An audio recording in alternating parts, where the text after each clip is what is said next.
Program Syahadah ini dibawakan khas untuk anda oleh Sraimas Herbs Trading. Selamat menonton. Itulah sebahagian daripada kisah yang kami akan paparkan di dalam syahadah. Berbeza resam, namun kita diikat oleh satu kalimah syahadah. Bersama penaja kami, Sraimas Herbs and Trading, teruskan bersama kami dalam syahadah seketika nanti.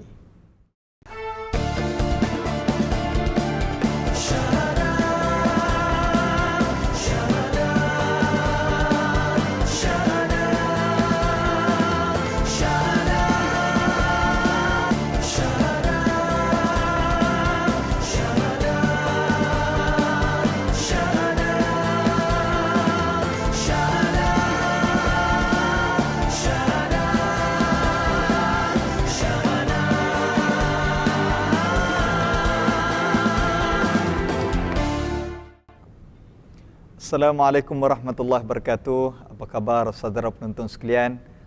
Sambil kita menantikan waktu berbuka puasa, apa kata kita buat santapan rohani dahulu dengan menonton rancangan syahadah hingga ke akhirnya. InsyaAllah saya janji pada tuan-tuan dan puan-puan, kita akan mendapat manfaat ilmu dan juga maklumat insyaAllah. Saudara penonton sekalian, pada hari ini kita nak angkat satu topik lagi untuk kita bincang santai di petang Ramadan Al-Mubarak ini. Tajuk yang kita pilih pada petang ini adalah Cinta Antara Benua. Subhanallah, besar tajuknya tuan-tuan sekalian. Apa yang cintanya, apa yang benuanya, teruskan bersama kami insya-Allah. Pada petang ini saya bersiap siaga tentu sekali bersama dengan seorang panel yang sudi bersama dengan kita pada waktu ini. Saya perkenalkan Tuan Haji Hassan bin Kamarudin. Apa khabar Tuan Haji? Alhamdulillah. Nampak macam sihat. Memang sihat Haji Alhamdulillah. Baik Haji, hari ini kita nak sembang-sembang santai lah Haji, tentang tajuk kita hari ini Cinta Antara Benua. Dan kita, bila saya baca tentang latar belakang keluarga Haji sebagainya, cinta di antara Melayu dan Arab, begitulah Haji. Saya pun minat juga dengan lagu-lagu Arab, orang Arab belum lagi. Baik Haji, mungkin sebagai permulaannya, saya difahamkan bahawa keluarga Haji kebanyakannya ataupun lahir di negara Arab sehingga membina satu perkampungan Melayu di negara Arab. Mungkin satu yang menarik yang tak pernah kita tahu, Tuan Haji boleh berkongsi dengan kita. Mungkin sejarahnya, bagaimana dan kenapa boleh wujudnya perkampungan Melayu di Mekah itu sendiri. Silakan Haji. Assalamualaikum warahmatullahi taala wabarakatuh. Sebenarnya keluarga saya ni berada di Mekah sejak akhir 1920-an. Atau awal 1930-an. Ya. Bermula dengan nenek saudara saya dan suaminya. Selepas tu diikuti oleh nenek saya sendiri dan suaminya. Bersama-sama dengan anak dan cucunya yang tinggal asalnya dari Pasir Putih. Selepas itu apabila bapa saya yang dari Ketereh pergi ke Mekah selepas habis belajar dengan Tok Kenali. Tok Kenali menasihatkan dia supaya dia menghabiskan pelajaran dia di Masjidil Haram Mekah. Kalau tak salah saya lebih kurang 1933 atau 34. Bila berada di sana lebih kurang 4 atau 5 tahun, maka dia bertemu jodoh dengan mak saya yang masa itu dia janda, beranak satu. Dan kerjanya ialah membuat pakaian orang Arab, buat ketayak. Dan sudah pasti sekali lah dia mempunyai keuangan yang lebih teguh berbanding dengan bapa saya yang pada masa itu, yang hanya belajar di masjid. Kemudian apabila berkahwin, dapat satu orang anak perempuan. Dan pada masa itu katanya dah hampir dengan peperangan Jepun. Jepun nak datang menjajah di Asia Tenggara. Lalu pemerintah orang Mak Saleh ni, orang putih, menjemput rakyat-rakyat Melaya. Kalau siapa-siapa yang ingin balik ke negeri masing-masing, pihak Inggeris bersedia menyediakan kapal untuk hantar ke negeri masing-masing.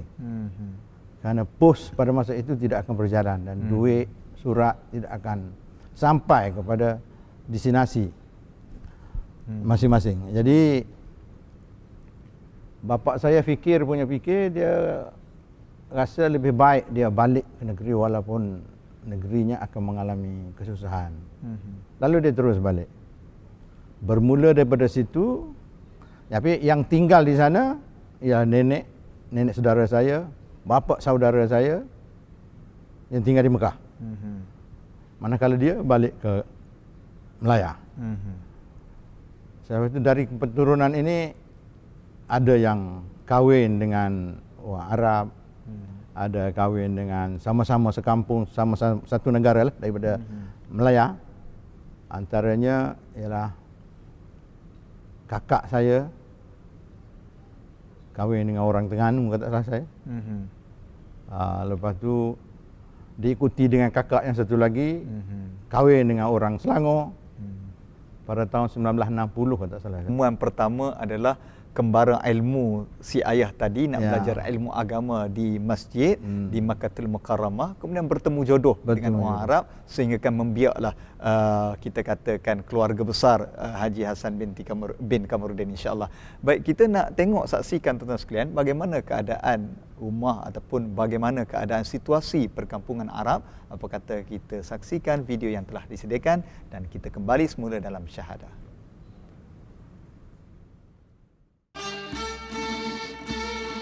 Jauh berjalan, luas pandangan. Itulah awal kata yang boleh kembara syahadah ungkapkan sewaktu kami dan Gemilang Travel and Tours menjejak perkampungan Melayu di bumi Mekah. Setelah meredah satu perjalanan yang berliku secara mendaki, akhirnya kami sampai di satu kawasan yang bernama Bukit Ajat. Pada awalnya agak sukar bagi kembara syahadah untuk mencari rumah Hajah Maisum Ahmad yang berasal dari Kelantan. Hampir setengah jam berlegar di kawasan perumahan, barulah kami menemui sekumpulan kanak-kanak yang sedang bermain. Dari maklumat yang diberi, membawa kami menemui keluarga Hajah Maisum yang tidak jauh dari sini. Kedatangan kami disambut meriah oleh keluarga besar Hajah Maisum. Rupanya perkampungan Melayu di Mekah bukannya cerita baru.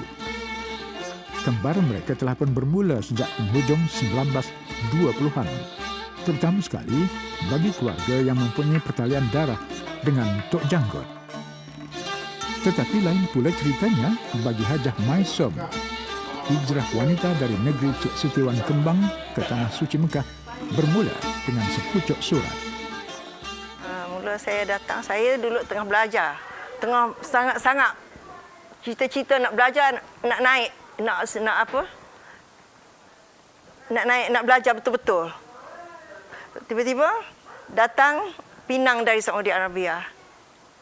Waktu tu nak dapat scholarship pergi College Islam lah, saya bilang kan. Lepas tu, hari tu juga datang surat telegram minang saya dari Mekah. Ayah 7 hari, 7 malam panggil orang istikharah. Kawan-kawan dia, tok guru semua semayang hajat tiap-tiap malam. Tak kenal, tak tahu macam mana nak hantar ni. Duit dah hantar. Kebetulan abang saya baru balik daripada Saudi. Dia belajar sini. Dia kata macam mana pun, pergilah, nasihat kat saya. Ya Allah, nasihat. Dia kata pergi ke Mekah, semua orang tiap tahun berapa kali pergi. Negeri yang paling baik. Jangan, Allah kata dia, kerana nak mengaji, di sana tempat ilmu. Tempat orang belajar. Tinggallah emak, tinggallah saudara. Kerana kasih, hamba turut kami. Itulah warna cerita yang mengikat Puan Hajah Maisum Ahmad untuk terus tinggal di Tanah Suci Mekah. Hijrah atas ikatan perkahwinan menyenaraikan nama Puan Hajah Maisum sebagai generasi keempat orang Melayu yang tinggal di Tanah Suci. Orang semua baik-baik, semua baik. Kawan-kawan yang kenal-kenal tu orang Arab, orang apa semua baik, alhamdulillah. Tidak orang kita saja, tidak orang Melayu aja. Malay is not so difficult, but because I'm not used to use it here. We only use Arabic at home, sometimes English at university. So a lot of words I cannot say it. So boleh faham banyak, tapi kalau nak cakap bit slow. Walaupun ada pepatah mengatakan di mana bumi dipijak, di situ langit dijunjung. Namun, bagi Hajah Maisom, Malaysia tetap di hatinya sampai bila-bila.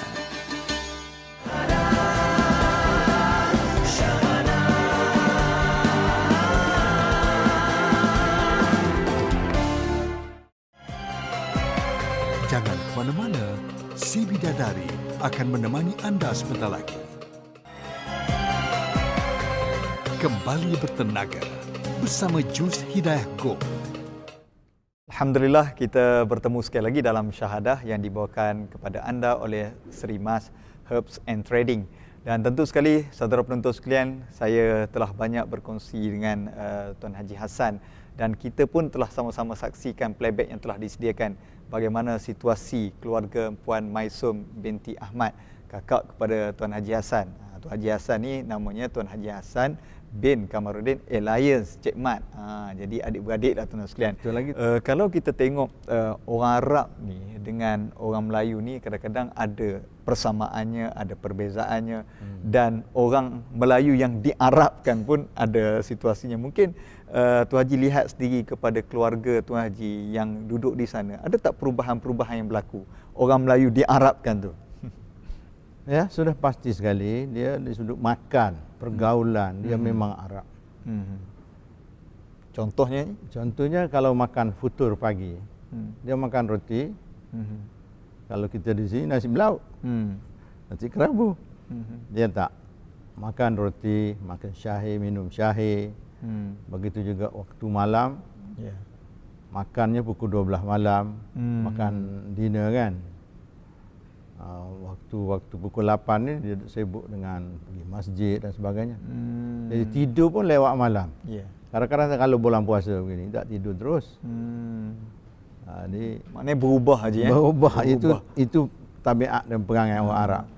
Dan dah sama ada hilang kemelayuannya ataupun sifat Melayu itu masih ada lagi kalau yang bercampurlah oleh kerana mereka masih bergaul lagi dengan Melayu-Melayu yang masih ada di Malaysia, terutama sekali saudara mara. Maka dia ada yang Melayunya, ada yang Arabnya. Sebab itu tepat sangat kalau dipanggil dia itu adalah Melayu musta'ribah, Melayu yang diarabkan. Maknanya kita katakan bahawa walaupun tinggal di sana perubahan berlaku sebagainya, namun adalah sedikit-sedikit lagi yang kita kata kekal dengan budaya Melayu sebagainya. Satu perkara lagi Haji, kalau yang boleh saya nyatakan, kalau dahulu bila Haji sebut zaman awal 90-an begitu ya, ataupun 19 awal 20-an, 30-an, 60-an begitu, jarang kita tengok orang Melayu yang berkahwin luar daripada negara Malaysia. Sama ada Arab, ada tapi tidak ramai. Mungkin Haji boleh berkongsi bagaimana penerimaan awal orang Arab nak terima orang Melayu menjadi ahli keluarga mereka dengan pengalaman keluarga Tuan Haji lah. Sepanjang pengetahuan saya, orang Arab yang kahwin dengan keluarga saya ni sebenarnya bukanlah Arab betul-betul. Arab yang musta'ribah juga. Sebab mereka pun datang daripada seperti orang Melayu ya, datang daripada Melaya. Dia orang datang daripada macam-macam negara kan, daripada Samarkandi, daripada Rusia, daripada Turki, daripada Jordan, yang lebih kurang tujuannya sama dengan orang-orang Melayu. Jadi mereka pun tidak rasa jauh beza dengan orang-orang Melayu. Jadi dia senang menerimanya, orang Melayu lebih kurang dia lah.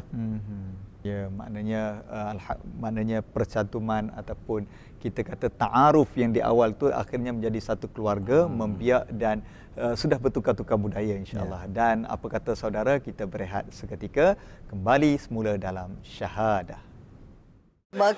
Makan budu tempoyak.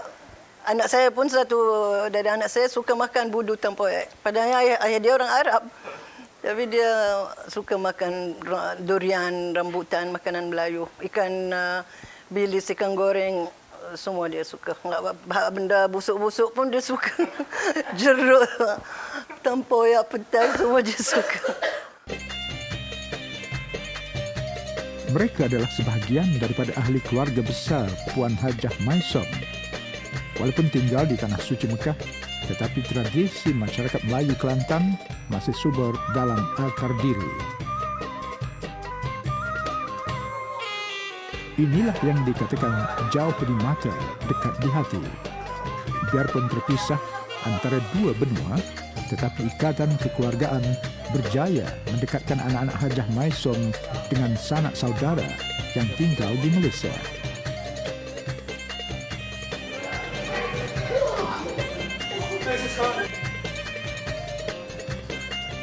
Best sekali kalau puasa di sini.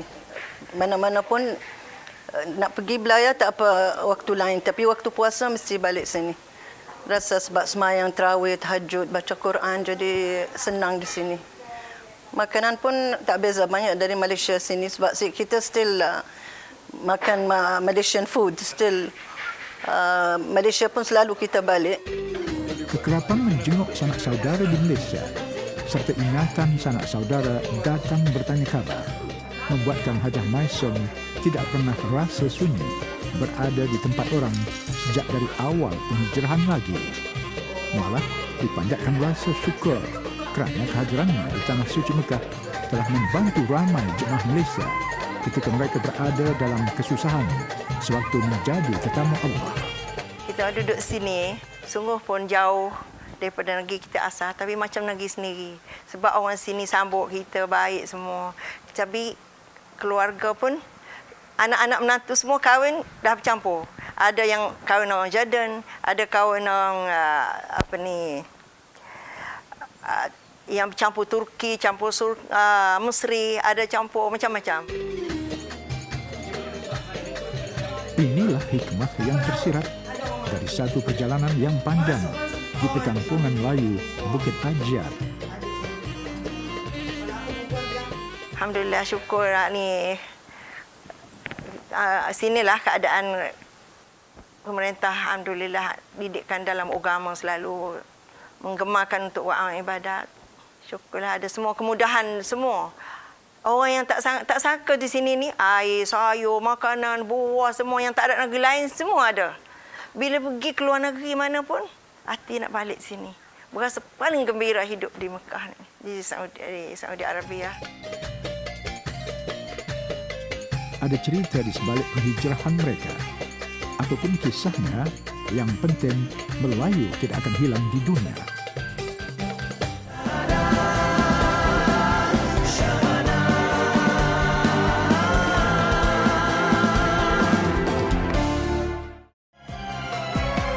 Jangan ke mana-mana, Si Bidadari akan menemani anda sebentar lagi. Kembali bertenaga bersama Jus Hidayah Gold. Syahadah bertamu kembali, tentu sekali bersama penaja kami. Siapa lagi kalau bukan Serai Mas Herbs and Trading yang telah membawakan rancangan Syahadah kepada kita. Baik, saudara penonton sekalian, bila kita banyak berkongsi dengan Tuan Haji Hassan seperti tadi tentang keluarganya, tentang budaya, percampuran dan sebagainya. Mungkin satu lagi perkara, Haji, yang boleh kita sebut bab keluarga ini. Kadang-kadang kita sebagai ibu dan ayah masih akrab di antara satu sama lain. Namun bila sampai ke anak-anak, cucu masih tidak kenal dengan keluarga mereka ataupun saudara mereka yang berada di Mekah sebagainya. Adakah sebegitu rupa keadaannya ataupun masih lagi akrab seperti dahulu? Sebenarnya tidak begitu. Sebab keluarga saya ni selalu berulang. Kadang-kadang diorang dari Mekah turun ke sini. Bila turun ke Malaysia ni, maka orang yang akan menyambutnya sudah pasti sekali di antaranya saya. Biasanya saya bila mereka sampai ke hotel, kita bersama beramai-ramai, pergi makan, kenalan antara sama. Yang kecil cara kecil, yang besar cara besar kan. Macam bulan ini datang berbuka puasa, berpuluh-puluh orang saudara mara panggil. Maksudnya masih akrab seperti dulu. Masih akrab seperti dulu. Cuma satu perkara lagi, Haji, yang saya kadang-kadang saya perhatikan kawan-kawan saya di universiti dahulu daripada pelajar daripada negara Arab tentang perangai mereka. Ada kadang-kadang ada yang bagusnya, mereka ada sifat-sifat baik orang Arab. Mungkin Haji melihat sendiri apa yang boleh kita kongsi, sifat-sifat baik yang ada pada orang Arab yang boleh kita orang Melayu ni contohi. Antara perkara yang terserlah lah sangat ialah waktu-waktu mereka jaga. Bila masuk waktu maka mesti utamakan sembahyang. Jadi mereka mengajak bersama-sama supaya pergi solat, sama ada di rumah ataupun di masjid. Kalau kita tinggal, dia datang ke rumah kita, kebetulan masjid tu dekat dengan rumah kita, dia ajak pergi sembahyang bersama-sama. Jadi itu adalah kesedaran dan keutamaan yang diberi oleh mereka. Maknanya ketepatan waktu, kemudian utamakan keutamaan pengurusan time solat. management, itu yang paling mustahak. Dan itulah tuan-tuan dan puan-puan sekalian yang banyak kita belajar hari ini, yang sedikit sebanyak kita berkongsi pengalaman dengan Tuan Haji Hassan kita tentang keluarga beliau yang bercampur di antara Melayu dan juga Arab, yang boleh kita mengambil manfaat daripada perkongsian ilmu kita. Saya ucapkan terima kasih kepada Tuan Haji Hassan, dan kita ada saguah hati daripada penaja kita Serai Mas Herbs and Trading, yang kita ucapkan terima kasihlah pada Haji kerana sudi bersama dengan kami. Allah Ta'ala menyebut di dalam Al-Quran surah Al-Hujurat ayat yang ke-13 bahawa Allah jadikan manusia ini lelaki dan perempuan. Daripada lelaki perempuan itu dipecahkan melalui kaum lain-lain, bangsa lain-lain dan keluarga lain-lain. Supaya apa? Untuk lita'arafu, berkenal-kenalan, berkasih sayang, bantu-membantu di antara satu sama lain. Dan semua daripada kita ini, semulia manusia adalah mereka yang bertakwa kepada Allah. Teruskan bersama dengan kami dalam syahadah pada esok hari di waktu yang sama, insya-Allah bersama penaja kami Serai Mas Herbs and Trading.